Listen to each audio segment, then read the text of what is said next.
Video शुरू करने से पहले सब्सक्राइब कीजिए ऑक्सी कोचिंग यूट्यूब चैनल को और बेल आइकन को ऑल पे कीजिए, जिससे फ्यूचर में कोई वीडियो आप मिस ना करो। अगर आपने पहले से ही सब्सक्राइब कर रखा है तो thank you very much. Hi guys, मैं संतोष कुमार आपका स्वागत करता हूं ऑक्सी कोचिंग के एक नई सीरीज़ में। हमने ये नई सीरीज स्टार्ट की है जिसमें हम आपको कक्षा 9 के मैथ सब्जेक्ट की यहाँ से सभी प्रश्नावली की सॉल्व देने वाले हैं। मतलब चैप्टर वाइज चैप्टर आपको यहाँ से सॉल्व मिलेगा। और आज इस सीरीज़ का पहला दिन है और आज के दिन हम आपको प्रश्नावली 1.1 के सभी क्वेश्चन को यहाँ पे सॉल्व करके दिखाएंगे। सो ध्यान में रखकर समय को शुरू करते हैं वीडियो को। Question number 1। तो पहला क्वेश्चन है कि क्या शून्य एक परिमेय संख्या है? क्या इसे आप P/Q के रूप में लिख सकते हैं, जहाँ P और Q पूर्णांक हैं और Q does not equal to 0।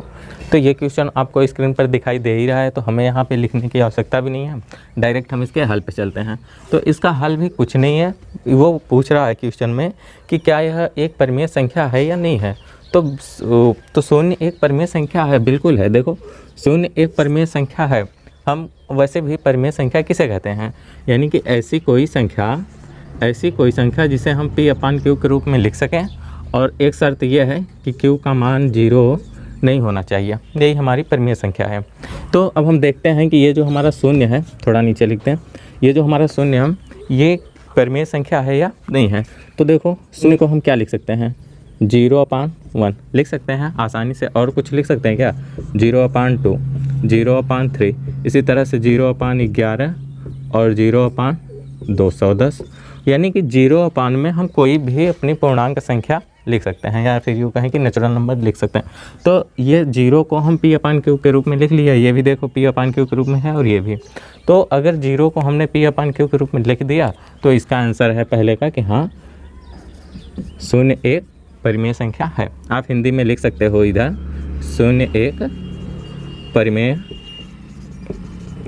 संख्या है, इधर अतः लिख देना, ठीक है। तो अब हम बढ़ते हैं अपने अगले क्वेश्चन पे। तो क्वेश्चन नंबर 2 में क्या है कि 3 और 4 के बीच में 6 परिमेय संख्याएं ज्ञात कीजिए। ठीक, ये क्वेश्चन भी आपको दिखाई दे रहा है। तो क्वेश्चन में 3 और 4 के बीच में हमें 6 परिमेय संख्याएं ज्ञात करनी है। तो यहाँ से हम इसका हल स्टार्ट करेंगे। तो हमें परिमेय संख्याएं कितनी ज्ञात करनी है, 6, ठीक है ना। तो आप चाहो तो हिंदी में इधर लिख सकते हो, वैसे भी बोर्ड एग्जाम है तो अगर आप लिख दोगे तो ज़्यादा सही रहेगा, ठीक है। तो हम जैसे यहाँ लिखते हैं कि 6 परिमेय संख्याएं ज्ञात करने के लिए,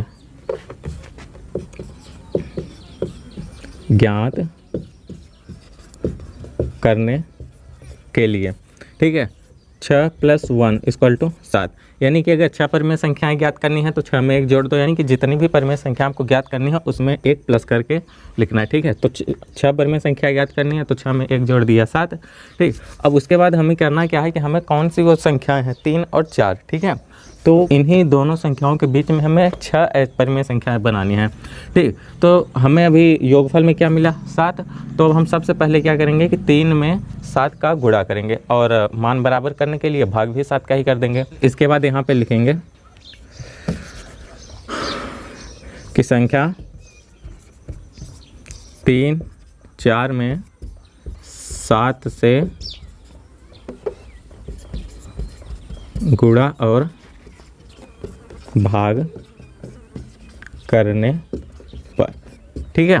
तो सबसे पहले हम 3 के साथ करेंगे तो 3 = क्या होगा, 3 × 7 का मल्टीप्लाई करेंगे 7/7 = क्या होगा, 7×3 = 21/7।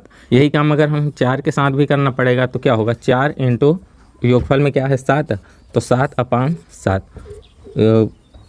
= कितना हुआ, 7×4 = 28/7, ठीक है। तो यहाँ तक जैसे ही हमने हल कर लिया तो इसके बाद बहुत ही आसान है, सिंपल। आप यहाँ से लिखना स्टार्ट करो।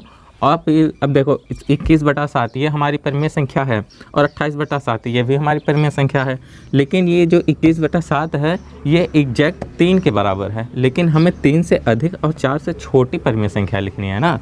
तो 21/7 को न लिखकर हम 21 में 1 जोड़ते जाएंगे, यानी कि इसके अंश में हम 1 जोड़ते जाएंगे और परिमेय संख्या अपनी लिखते जाएंगे। तो आप इधर लिख सकते हो, अतः 6 परिमेय संख्याएं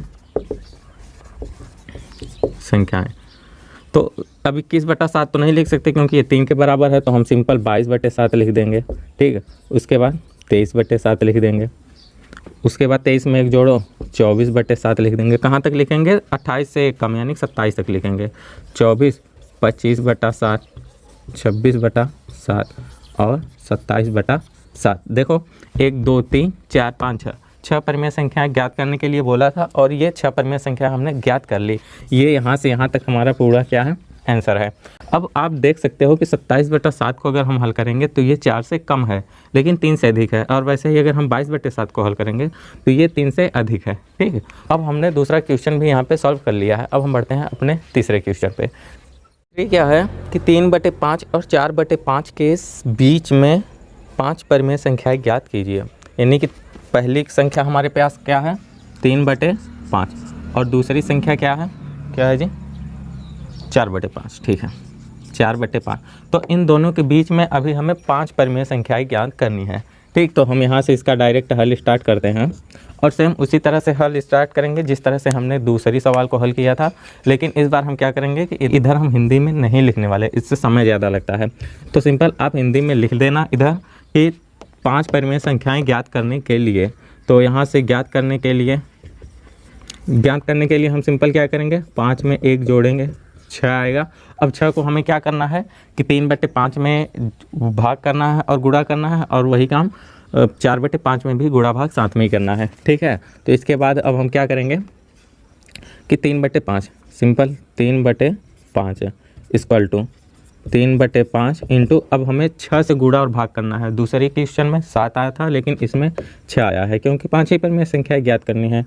तो ठीक है, 6 5 6 इक्वल टू 6 18/6 5 30। ठीक, अब यही काम हम 4/5 के साथ करेंगे। 4/5 equal to 4/5 into 6/6 equal to 6 चौके 24/6 5 30। ठीक है, अब यहाँ तक जैसे ही हमने हल कर लिया तो अब आपको पता ही है कि करना क्या है। ये 18/30 भी परिमेय संख्या है लेकिन ये एग्जैक्ट 3/5 है। हमें 3/5 से बड़ी परिमेय संख्या लिखनी है ना, तो अतः आप इधर लिख सकते हो कि अतः 5 परिमेय संख्याएं। 5 परिमेय संख्या। अब 18/30 तो होगा नहीं क्योंकि एग्जैक्ट 3/5 है, तो हम 18 में क्या करेंगे? 1 जोड़ देंगे, अंश में 1 जोड़ देंगे, क्या होगा? 19/30। बहुत सही। अब फिर से 1 जोड़ दो, 19 के बाद क्या आया? 20/30, 20 21/30, 22/30, उसके बाद 23/30, उसके बाद ये गलती हो गई 23/30, उसके बाद 24/30। 1 2 3 4 5 6 हमने 6 ज्ञात कर ली, हमें 5 ही ज्ञात करनी है। वैसे अभी 6 24/30 हो गया था। ठीक है, तो ये बहुत आसान तरीका है किन्हीं भी दो संख्याओं के बीच में परिमेय संख्याएं ज्ञात करने के लिए। और भी कई तरीके हैं लेकिन सबसे आसान तरीका यही है, तो ये इसी तरीके पर हमने आपको सॉल्व करके दिखा दिया। तो ये हमारा क्या हो गया? आंसर हो गया।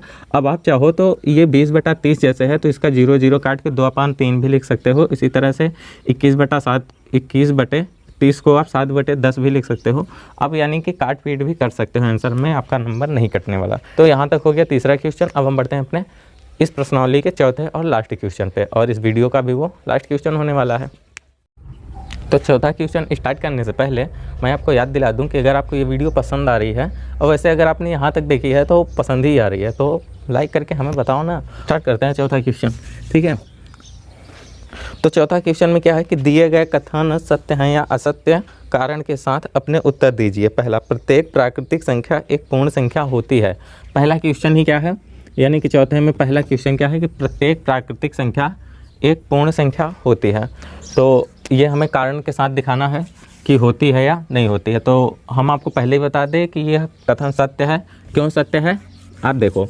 तो सबसे पहले हम बात करते हैं नेचुरल नंबर की। नेचुरल नंबर क्या होता है जी? वो 1 2 3 4 इसी तरह से अनंत तक, ये हमारा नेचुरल नंबर हो गया।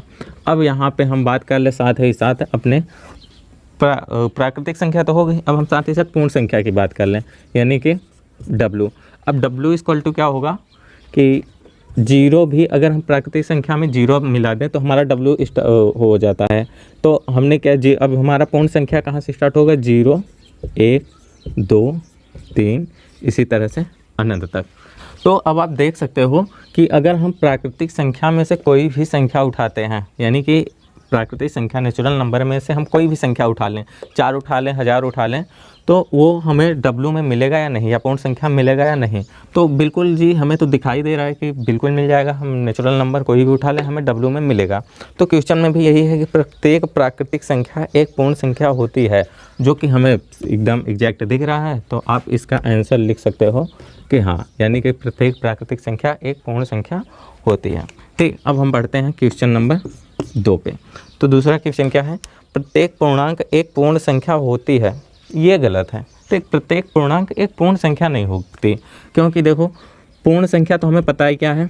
स्टार्ट करते हैं। पूर्ण संख्या तो पता ही है, 0, 1, 2, 3 इसी तरह से अनंत तक।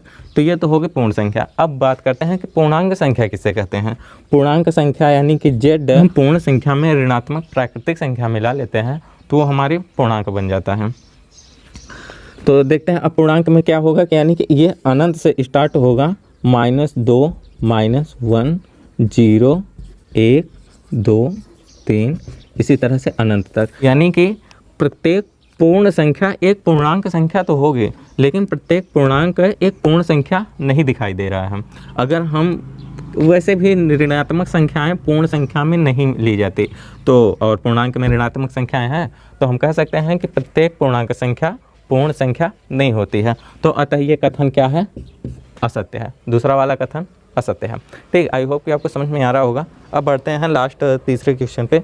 तो प्रत्येक परिमेय संख्या एक पूर्ण संख्या होती है।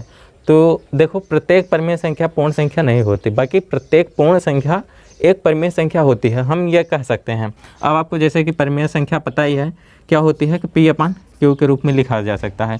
तो हम -2 को क्या लिख सकते हैं, -2/1 यानी P/Q के रूप में हमने लिख दिया। इसी तरह से पूर्णांक संख्या में जितनी भी संख्या हैं उसे हम परिमेय संख्या कह सकते हैं। लेकिन परिमेय संख्या अब जैसे कि हमारी 3/2 ये भी तो परिमेय संख्या है, जिसका मान क्या होता है 1.5, और 1.5 हमारा पूर्णांक संख्या में नहीं आता। तो अतः यह कथन भी असत्य है, यानी कि पहला कथन सत्य है और दूसरा लास्ट के अंतिम 2 असत्य है। तो आई होप कि तीसरा क्वेश्चन भी आपको आसानी से समझ में आया होगा। तो अगर आपको समझने में कुछ भी परेशानी हो रही है तो आप हमारी नंबर सिस्टम की प्लेलिस्ट में ऐसी ही एक वीडियो और मिल जाएगी, जिसमें हमने आपको बाकायदे पूर्ण, पूर्णांक और सारी संख्याएं बता रखी हैं। तो आप नंबर सिस्टम की हमारी प्लेलिस्ट चेक कर लेना, आपको और वीडियो मिल जाएंगी जिससे आपको ये समझने में आसानी होगी। सो इस क्लास को हम यहीं पे समाप्त कर रहे हैं। वैसे भी इस क्लास में हमने एक चैप्टर आपको समाप्त कर दिया। अब हम अगली क्लास में चैप्टर 1.2 को सॉल्व करेंगे। अब आपको मेरे पढ़ाने का तरीका आपको कैसा लगा आप कमेंट करके ज़रूर बता देना। और अगर आगे की क्लासेस आप अगर मिस नहीं करना चाहते तो आप हमारे चैनल को भी सब्सक्राइब करके नोटिफिकेशन बेल को ऑल पे ज़रूर कर लेना। और इस वीडियो को अपने फ्रेंड के साथ भी यार शेयर करो, क्योंकि आपको कुछ सीखने को मिल रहा है इस वीडियो से, तो उनको भी कुछ ना कुछ सीखने को जरूर मिलेगा। सो इस क्लास को यहीं पे समाप्त कर रहे हैं। हमारी और आपकी अगली क्लास में मुलाकात होगी। तब तक के लिए ध्यान रखना अपना। बाय।